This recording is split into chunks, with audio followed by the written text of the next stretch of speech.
We have a meeting with Iran on Thursday, so we're going to wait till Thursday. And what's for the that main proposal. impediment to getting a deal? Well, they're just asking for things that you can't do.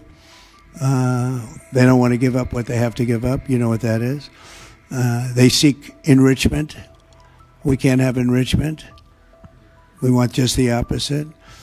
And so far, they're not there.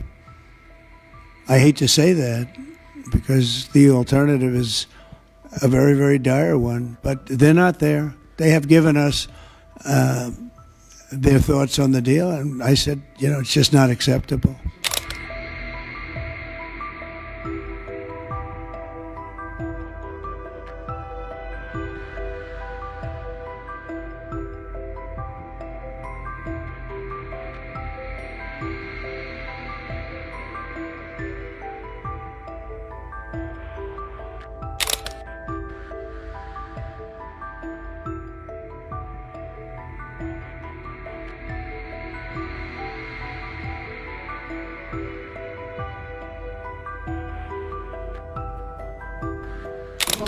Yeah, please. We're supposed to get a counter proposal from Iran today.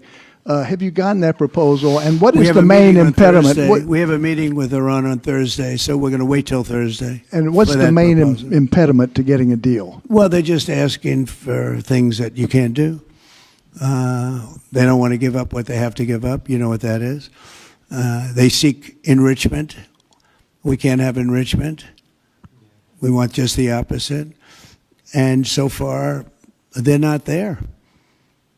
I hate to say that because the alternative is a very, very dire one, but they're not there. They have given us their thoughts on the deal, and I said, it's just not acceptable. So this is the main topic for Prime Minister Netanyahu today when you spoke? I would say, yeah. I don't know what else. I can talk about the weather. Well, you can talk about Lebanon. Pretty much that's the main topic, yeah. With Prime Minister Netanyahu, you just mentioned Iran. Did you discuss Iran? Very Did you well. discuss We discussed a lot of the things. Gaza war? Yeah, we discussed a lot of things, and it went very well, very smooth. We'll see what happens. We're trying to do something with a country we just spoke about, Iran. I think you should negotiate this. You might be better. I think I'm going to send you today. What a good idea. This could have been the idea of the day. We'll have Dara get up and negotiate. They are good negotiators, but they're tough. Sometimes they can be too tough. That's the problem. So we're trying to make a deal so that there's no destruction and death. And we've told them that, and I've told them that, and I hope that's the way it works out. But it might not work out that way. We'll soon find out. The first thing we tell the American side and others regarding nuclear issues is, who are you to decide? Why are you interfering, saying whether Iran should or should not have enrichment? What business is it of yours? The Americans' first statement is that you shouldn't have a nuclear industry at all. Iran should not have a nuclear industry. You should have to rely on us for radiopharmaceuticals. You should have to rely on us for energy.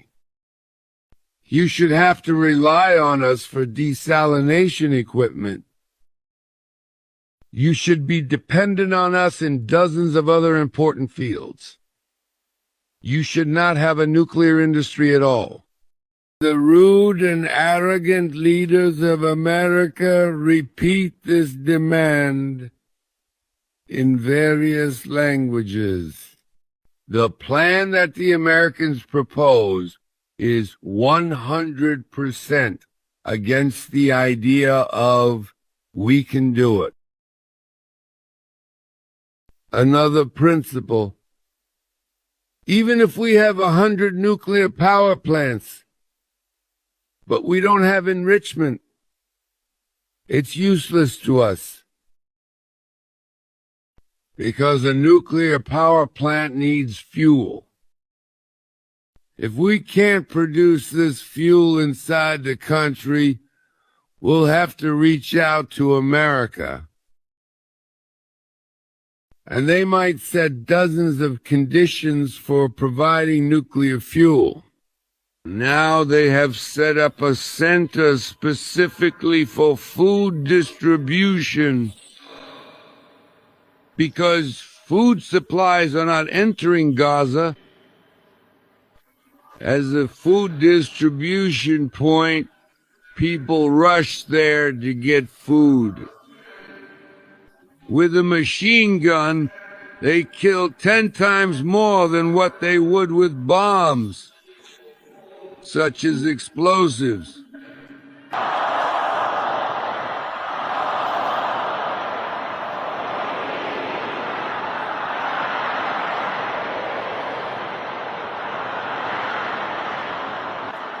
Right into people's bodies. It used to cost them a lot, now they've made it cheap. They used to have to use bombs, now they use bullets. This is astonishing.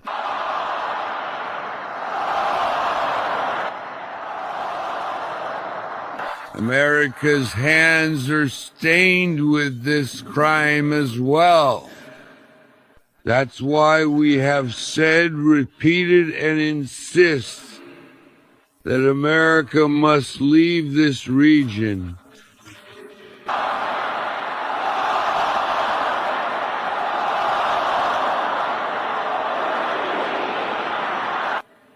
I want to be clear. I want to tell the government today is not the time for bargaining, hesitation, or neutrality. Today is not the day to remain silent. If any government among the Islamic countries in any way, under any pretext, supports the Zionist regime, whether by normalizing relations, blocking aid to Palestine, or justifying the crimes of the Zionists, they should be certain that eternal disgrace will be marked on their foreheads.